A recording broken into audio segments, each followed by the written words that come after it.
अस्सलामुअलैकुम। बस ईद के लिए जो रेसिपी बनाने जा रहे हैं वो है आलू गोश्त। तो आइए रेसिपी स्टार्ट करते हैं। बिस्मिल्लाहिर्रहमानिर्रहीम। अस्सलाम वालेकुम व्यूअर्स।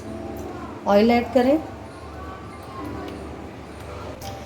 दालचीनी का पीस, बादियान के फूल, काली मिर्च, लौंग, बड़ी इलायची, छोटी इलायची और तेज़पात ऑयल में डाल दें।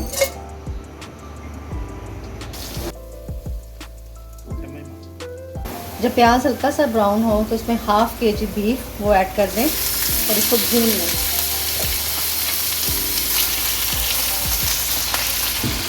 जब गोश्त हल्का सा अपना कलर चेंज करे तो इसमें 2 टीस्पून लहसुन अदरक पेस्ट वो ऐड कर दें।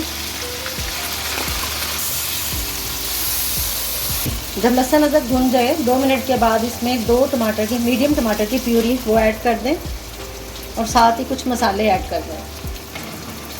हाफ़ टेबल स्पून नमक, 1 टेबल स्पून पिसी लाल मिर्च, हाफ़ टेबल स्पून धनिया पाउडर और हाफ़ टी स्पून हल्दी। अब इनको अच्छे तरीके से मिक्स कर लें। अब इसको 5 मिनट के लिए अच्छे तरीके से भून लें। जब गोश्त अच्छे तरीके से भुन जाए तो इसमें पानी ऐड करके इसको पकने के लिए रख दें।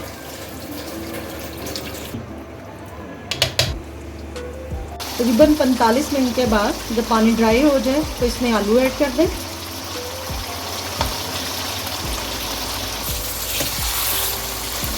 ऑयल डालने के बाद इसको अच्छे तरीके से भूनना है।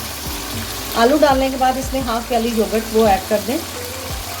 आलू के साथ बस आप इसका दही का पानी वो खुश कर लें।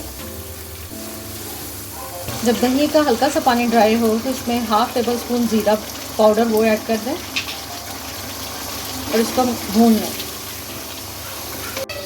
10 मिनट आलू भूनने के बाद इसमें हाफ़ टी स्पून काली मिर्च, हाफ़ टी स्पून गरम मसाला, 1 पिंच जायफल पाउडर, 1 पिंच जवित्री पाउडर ये ऐड करके इसको थोड़ा सा भुनें और साथ ही पानी डाल दें। इसमें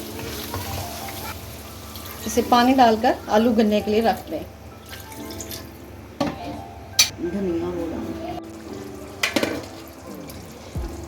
जब आलू गल जाए तो अब ये आलू गोश्त का सालन रेडी है। तो इस तरह व्यूअर्स आलू गोश्त का सालन रेडी है। वीडियो को सब्सक्राइब, लाइक और शेयर ज़रूर कीजिएगा। अल्लाह हाफिज़।